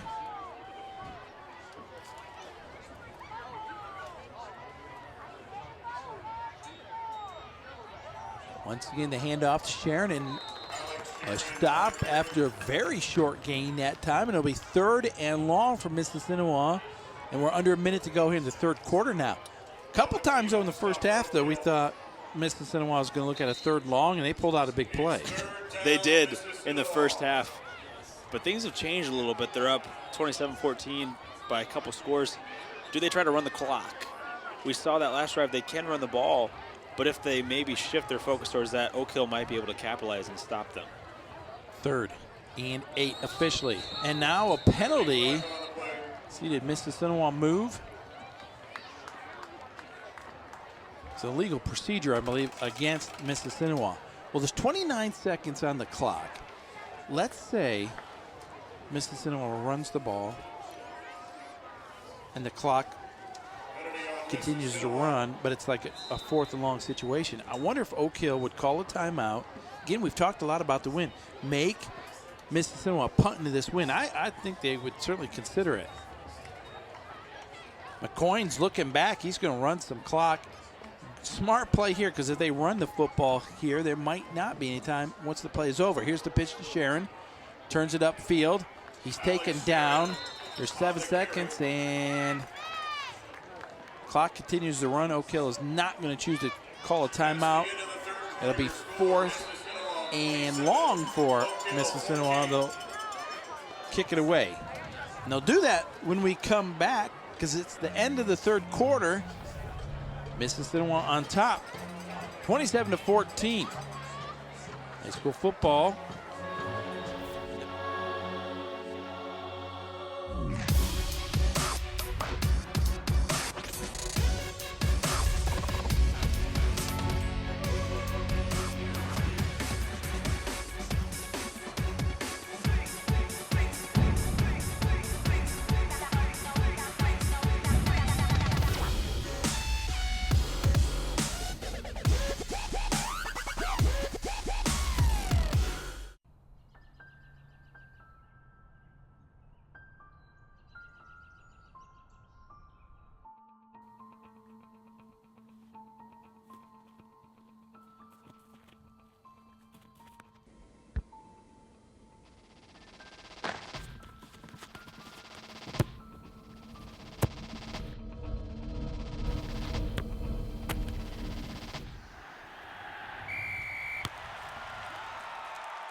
Well, as we're back, Mississinewa looking to kick it away. Gabe Retz shanked that one, but there's a penalty flag on the play. We'll see who that penalty is against. If it's against Mississinewa, and it is, I would wonder if Oak Hill would just decline that penalty and take the ball at midfield. I would think so. That goal. was not a good punt from the Indians, and if they have the option to decline it, I think they will. We'll see what. Yep, they do indeed decline it. Coach Osmond's already made that decision. So Oak Hill will have the football right back as we. Oak Hill will start the drive 1st and 10. There we see the flag, and the punt just goes straight up in the air. It doesn't get much, even with the wind at their back. You know, sometimes if you're a kicker, you think you've got that wind at your back. If you really, really put your foot into it, you know, you're going to get something extra out of it and force something that isn't there. Maybe get out of your rhythm, and maybe all of his momentum went up that time that could be into the punt. But interesting dynamic now, because Roger, if Oak Hill scores again, what does Mississinewa then do? Sports psychology-wise, do you play not to lose? Do you conserve the clock? That could come back to bite them. because what they've done effectively is pass the ball in the first half. They got the majority of their points through the air. So if Oak Hill is able to get something on this drive, what does Mississinewa do in return? All right, well, we're set to go here. There was stoppage of play.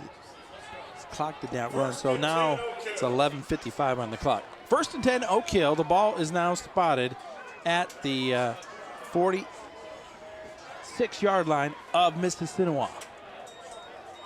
Durkis working the left side, picks up only about a yard, and it'll be 2nd down. Joel Durkis, 24 carries. Well, great field position to start this drive. And we've seen Durkis, he just broke the touchdown play on the last drive for them. And with this field position, plenty of time for Oak Hill to do something and come back in this game. Touchdown here would make things extremely interesting. Durkis takes it from McDivitt. Another short pickup on 2nd down, so now it'll be 3rd and long for for Oak Hill. 3rd and 7. Durkis again, not much there. Good defense from Mississinewa. See what McDivitt does here. Keep it in the back of your mind. That missed extra point. Should Oak Hill do something here? McDivitt on the scramble. Oh, he's hit and taken down back at midfield. Big sack that time from Mississinewa. Brad Pavey. Brad Pavey indeed, number 30 with the big tackle. He's on the outside there, and he just gets off his block as McDivitt's rolling, and not much you can do once he's free. McDivitt had no chance on that one. So Oak Hill will have to kick it away on 4th and 16. They really don't have a choice here. Snap back to Maggard. Actually a good kick against that wind, a low line drive. Bounces inside the 25 and down at the 21-yard line. I think Oak Hill cannot take advantage of the outstanding field position that time. No, I think we were speaking optimistically. We were talking, if they get a touchdown here, it's going to be close. But, yeah, I would love to see Oak Hill pass the ball on 1st down. See what Mississinewa does. They have run the ball on 1st down nearly every time. A little play action, you never know. The pass has worked for Oak Hill, but they choose again to just do run on 1st down, run on 2nd down, unable to convert 3rd. 1st and 10 for Mississinewa. Back in the shotgun, McCoy, handoff to Sharon. Actually, McCoy kept it that time. The late flag comes out after he was tackled. He got 5 yards on that carry. We'll wait to see what the penalty is. And they're marching it off against Oak Hill. It's a big penalty here. It might be a face mask, and it is right there. You see the face mask. I think that's Alex Henry getting a little bit of iron on that one. So now after that defensive stop for the Indians, you really think they might try to run down the clock. Under 10 minutes to go in this game. Yeah, long drive here from Mississinewa would do wonders for this Indian team in their effort for victory here on the road against Oak Hill at Oak Hill's homecoming. Hitting the backfield, Sharon bounces off one tackler and dives forward for a gain of a yard. Yeah, that's the defense Oak Hill needs to stop this offense, and Mississinewa has done it every which way. Big plays on special teams early on. We saw big plays offensively, and their defense has played well. But that's the type of attack that Oak Hill needs if they want to have a chance to come back in this game. That was the 17th carry for Sharon. He averages just under 100 yards a football game. He's got 54 tonight. 3 wideouts here for Mississinewa now. Skeens in the backfield, takes the handoff, slips the tackle, midfield, 45. 1st down into Oak Hill territory as he gets it to the 43-yard line. We haven't seen a lot of Skeens, but when he has touched the ball, he's been electric. The punt return early on, and both times he's run the ball, he's gotten big chunks of yardage. There he slips the initial arm tackle, and just his speed into the open field. Once he gets past those big guys on the defensive line, he's going to be running with some speed. 15 yards on that carry for Skeens. He has 29 yards on the ground in only 3 carries. Now McCoy just kind of taking his time as he gets up to the line of scrimmage, letting some clock run. Play clock down to 1. Did he get it off? But just in time. Here's Ormsby. Oh, he's stood up and knocked back after a gain of about 3 yards. But McCoy doing a good job as quarterback, getting every second out of that play clock. He has had a great game, both from that perspective, and there we see him just get the ball off to Ormsby, and Ormsby, a nice hole for him by that offensive line. But McCoy, especially throwing the ball in that first half, was phenomenal. A couple of big plays. Second down, 6 yards to go for the first for the Indians. Sharon right up the gut, picks up a couple more yards. Down to about the 35. Big third down for Oak Hill's defense, because I could see Mississinewa punting if they weren't able to get this because the wind's at their back. They've been grinding it out, though. Third down here. It's anything close on fourth down. Where they're at, it's a 4-down play, I would think. Not that ugly, is he, Carl? I agree with you. I could just see both sides of, of that debate. Now, is there a timeout? There is a timeout called by Coach Kurt Funk. That'll be their first timeout here of the second half. If you could pin them deep, if you could pin Oak Hill deep on a punt, if you weren't able to convert this, obviously. If you can, that's great. You'll get a first down. But both sides, I could see them going forward on fourth down. But this is all hypothetical because it's third down now. Well, we saw Mississinewa, though, in about 2 minutes score 2 touchdowns at the end of the first half. So no lead is too big, too comfortable if you're Coach Kurt Funk. He wants this drive. He'd love to get another score on the board and really put this one in the books with another touchdown here. Just mentally, though, that from Oak Hill's perspective, especially defensively, that's like a dagger in your heart. It's 7-7 with 2 minutes to play in the first half. A couple things don't go your way, and you're down 21-7, and that is a tough position to be in heading into the locker room, and when you could have easily still had a tie game.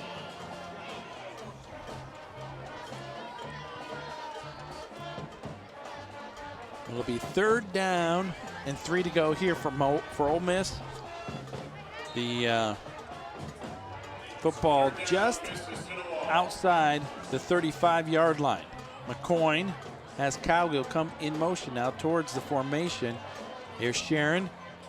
Handoff, and he's just pushed forward, has the first down yardage and more, and so it'll be a fresh set of downs for Mississinewa. Yeah, that's a big run from Sharon, and he really moved some players back. You got a little help along the way here. Yeah, just churning those legs for the first down. And now under 7 minutes, time is running out for Oak Hill, and Mississinewa looking stronger and stronger on the offensive line. 27-14, Mississinewa on top. Under 7 minutes to go now. Again, McCoy just taking his time. Hands it off to Sharon. Tripped up. Falls forward. Noah King tripped him up. Wes Transier in on the tackle as well. If Mississinewa wins this game, then here we're going to see a good tackle from Noah King defensively. But if the Indians are able to win this game, they will be tied with Oak Hill at 4-2 in conference. Well, Eastbrook, of course, at 7-0, undefeated, and they were just rolling all over Frankton tonight. Last score we heard was about 68-16 or 68-18, something like that. Eastbrook 7-0. Oak Hill was 6-1. And here's McCoy looking towards Cowgill. Oh, what a grab! Oh, no, he dropped it. I thought Cowgill just made an unbelievable catch there. It looked like it until he hit the ground. The ball came loose once he was down, but that was almost a great catch. Yep. We'll take a look at the replay here. Just, again, a nice throw On from the McCoy. money. He has been on the money, like you said. Perfect pass there. But it'll be 3rd and 8 for Mississinewa. I still think it's 4 down territory for them.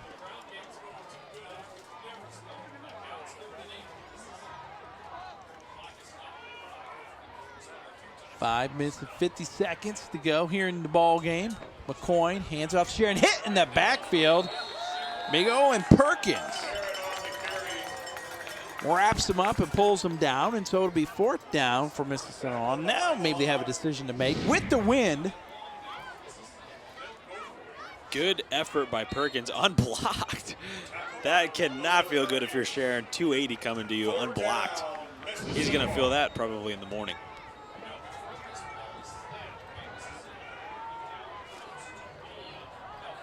It's going to be 4th and 11. Mississinewa is going to go for it. 3 wideouts, 2 to the right, and now Skeens in the motion left.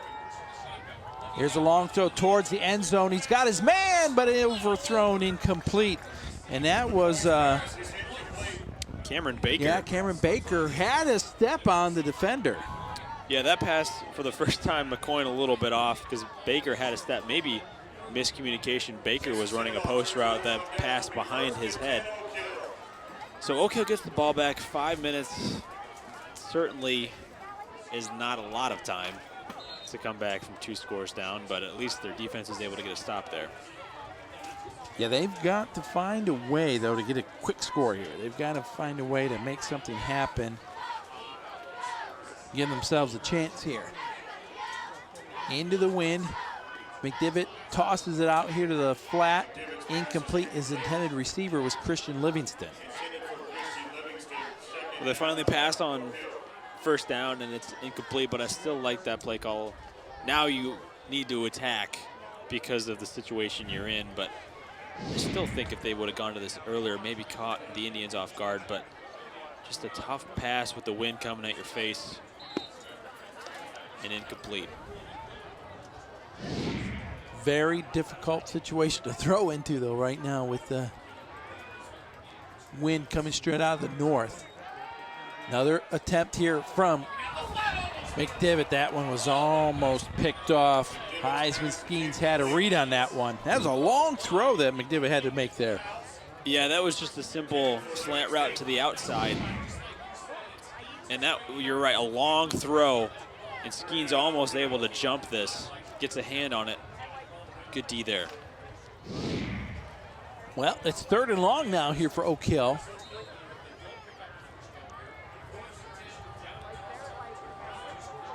Under 5 minutes to go. 2 plays, though. It's only taking 7 seconds off the clock. We'll see what Oak Hill does here on 3rd down. Mississinewa comes after McDivitt. He throws it down the right sideline. And there's the flag as Maggard was pulled down. Maggard made that catch. Did he make the catch? It'll be on Oak Hill, though, I believe. Because You know, Maggard, he made the grab. He was laying on the ground. He caught that football. Maggard, great one-handed catch, but his right hand pushed off. And they're going to actually call this against Mississinewa. It looked like originally they were pointing towards Oak Hill. Here's a replay. Oh, we got a great look at it right here. A lot of contact here between both those guys. Oh, that's on the defense. Could have been either way. I don't. You know, it's a judgment call, so they call it on the Indians. But a great catch nonetheless, no matter the contact, to bring that ball in by Maggard. Caleb Maggard with a really nice catch, and it keeps Oak Hill alive here because it's the 1st down at the 49-yard line. I didn't think he had a chance of catching that football. I just assumed it had gone to the ground. And next thing you know, it's the left hand. You never. That could be one of those plays we look back on. Just kind of an out of the blue, amazing catch. You never know what can give you some momentum in football. So 1st down for Oak Hill, something they desperately needed. Oak Hill, who started out the season 6-0. 4-0 in the CIC. Lost their first game of the week last week to Eastbrook. And now they on the verge of dropping one here to Mississinewa, trying to make something happen. Here's the throw from McDivitt. Was that one intercepted? And it is picked off at the 43-yard line. Cody Cowgill, or who was that over there? We don't have Or a 20 Skeens. on the roster. Yeah, it was Skeens, I believe, making the interception here. Let's see. It's 20. It's Oh. not Skeens. Oh my goodness. That is a catch, and that is an amazing play. Unfortunately, we don't know who that is, but we couldn't see it because of the sideline of Oak Hill, but that was indeed a catch. Great instant replay. Good camera work. Wow, a big turnover there. Mississinewa will have it 1st and 10 First and 10, Mississinewa. at their own 43-yard line. And with that turnover, 4:39 to go, Oak Hill in a really tough situation right now. Sharon with the handoff right up the middle. Gets about 2 yards. And now Oak Hill is going to use another timeout, or use a timeout. We'll give a lot of credit in this game overall to Mississinewa's defense. We've seen big plays, quick strikes down the field from their offense, which certainly are things you see and get points on the board, but their defense really slowing down the run allows them to sit back. Here's the replay, just a run by Sharon up the middle, but the defense then forcing Oak Hill to do something they're not accustomed to, which is throw every down. And there you just see a great effort to get the interception. So a lot of things defensively to be proud of for Mississinewa. We should have had number 20 on our roster. Apologize, we don't. Give that young man credit for really a great interception on that play. He not only made a great break on the ball, but then just going down low. We're going to take a look at this interception once again. Boy, this is fantastic. Behind the receiver, it just doesn't get any better than that.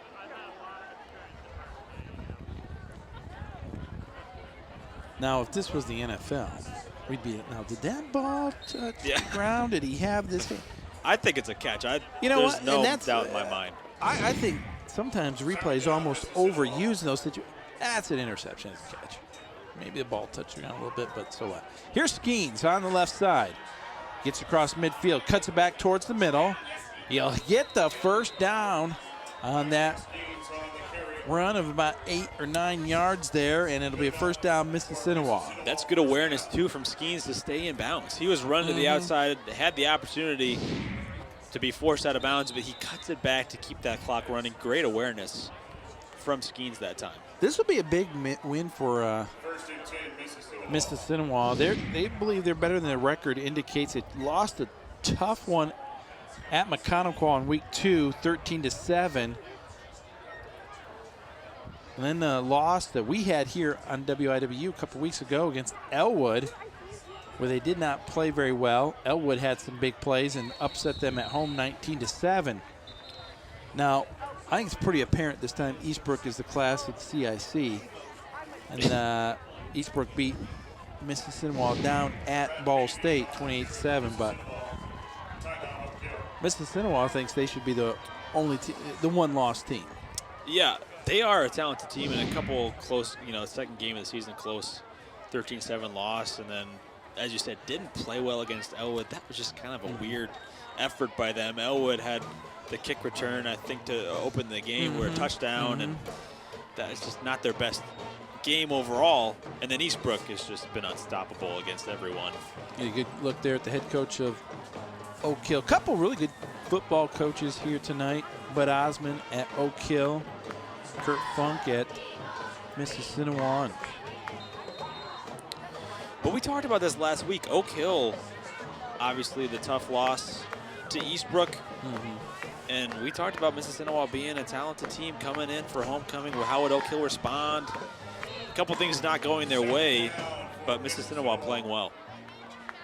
2nd and 8. Mississinewa has it at 44-yard line. Ormsby with the handoff. And he just keeps his legs moving.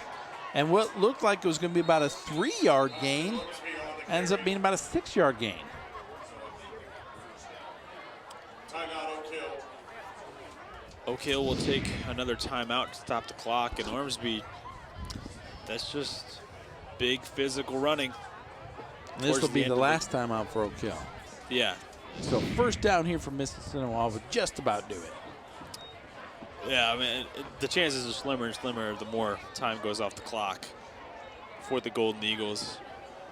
And I'm just impressed all around with Mississinewa's effort. Despite the penalties are really the only thing you can point to and say these are what we need to work on. Aside from that, a very clean game. Update on the score from Frankton. Eastbrook struggling offensively. They're only on top 79-18 right now. Are you kidding me? Wow. 79-18. We saw. There is no way Eastbrook's going to lose in the CIC to finish out this year. I think they have Alexandria next week in their final regular season contest. But now you take a look at Eastbrook. Their offensive defensive line is really dwarfed by Mississinewa Oak Hill. But they have amazing team speed and they just execute perfectly.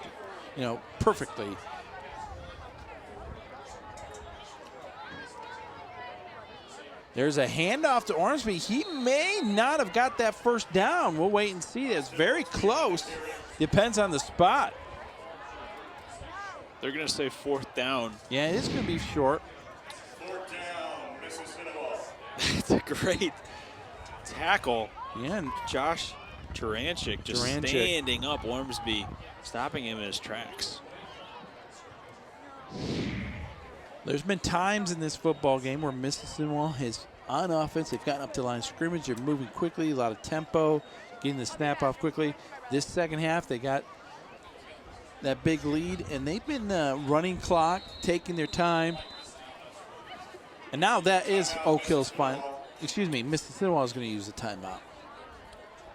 Yeah, 3 minutes exactly to go. But after the play clock, it had almost expired. Then they called their timeout. Right, just to save that delay of game penalty. And, yeah, just an impressive performance by the Indians in this game all around. It'll be fourth down and 1 for Mississinewa. The ball is on the 36-yard line. First down here, we'll say unofficially, officially seals the deal, but I mean, we saw craziness happen in the last 2 minutes of the first half, so you never know. Well, that the end of the difference in this football game was the end of the first half. The final couple minutes of the first half, Mississinewa took advantage of some opportunities, came up with some big plays, shocked Oak Hill. Ball game had been tied 7-7, and literally within minutes, it's a 21-7 football game going in the locker room. Well, here's McCoyne under center. I formation. Ormsby has first down and more. Breaks free. 25, 20 to the left. Another tackle. 10, 5. Touchdown. Costin Ormsby needed a yard, and he got about 35. I'm going to say that's going to do it probably for this game. Yep. Now let's say 36. We don't want to cheat him a yard. 36 yards for Costin Ormsby on the touchdown run. And with that, he goes up to about 98 yards tonight and only 10 carries. Boy, 5'9", 185. We've seen him up the middle of that power. Yeah. That's great agility. He cuts it to the left, cuts it back to the right, jukes both safeties out of their shoes and gets in the end zone. Josh Walton in to attempt the extra point. Snap is down. The kick is up. It's good. 33-14, Oak Hill trails now Mississinewa. Here's a replay, and he gets to the second and third levels, and there are two safeties. He's just going to go left and then right, and that's all it takes, and he's into the end zone. Great agility from the big fella. He's their fullback. Yep. Well, he did not do much in the first half at all, and we even kind of said, where's Costin Ormsby in this game?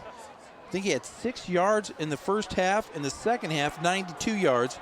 He's had some big runs in this second half. They had that 33-yard run earlier, and now that 36-yard touchdown run. And with that, it's now a 20-point Mississinewa lead, 34-14. Well, now it's pretty official. with the outcome of this game. But again, you can't say enough good things about Mississinewa. The penalties are the only thing I can point to and say you need to work on that. And really, they only had 5 or 6 in this game, which isn't And terrible. really, the penalties didn't hurt them. Where they could have, they did not hurt them. They were able to overcome them. Well, Josh Walton ready to kick it off once again. Have the wind at his back. These Oak Hill Golden Eagles wanted to come out here on homecoming night, first year of this new facility, and put on a show. But it's been Mississinewa's show tonight. It really has. And Oak Hill 2 turnovers, and the defense just allowing a couple big plays are the difference in this game, really. Madison Grant, some other CIC action, looking to get their second win of the season, their first CIC win. So they're on top of Blackford 55-14 in the second half of that ball game.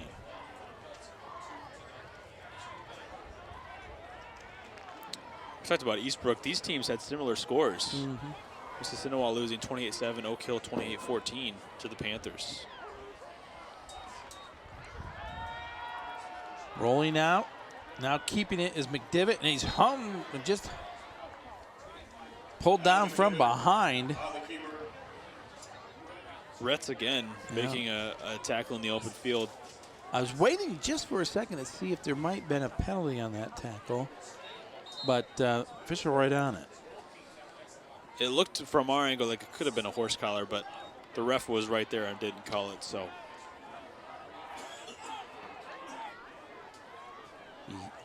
Second down and 9. There's only a gain of a yard in that play. Here's Livingston. He's going to stop. He's going to throw. He's got his man wide open. Maggard waits for it at the 50. 45-40, makes the move. Still on his feet. Inside the 30, down to the 29-yard line. Christian Livingston with the pass to Caleb Maggard. And Coach Bud Osmond pulling one out of the bag of tricks right there. Might as well. Good play call. I like it. That's a little trickeration. Livingston showing off his arm a little bit. Maggard was wide open. The play had worked to perfection. Wind held that one up a little bit. It's been a big night for Caleb Maggard, the senior. McDivitt under pressure stops. Now he throws. Boy, look at that ball just get held up. Incomplete. And that time Livingston almost had to turn into the defender. Oh, that's Maggard. Excuse me. Maggard out there again, yeah. Oak Hill has had success passing. I just, if they would have gone to it sooner, you never know what would have happened. But 45 yards, on that pass play from Livingston to Maggard just moments ago. Maggard is a big body for any cornerback to defend. But the trick play, he was wide open. Just over 100 yards receiving this night for Caleb Maggard. Livingston under pressure. He goes down back at the 35. That's Sharon on the sack, so he's doing it on both sides of the ball tonight. Yep. McDivitt just rolling out, and there we go. No chance in that play. Yeah, Sharon coming through the middle of that offensive line to get into the backfield for the sack. Approaching the 1 minute mark here. I think obviously the outcome has been determined here, but Oak Hill would have loved to get one more score on the board here.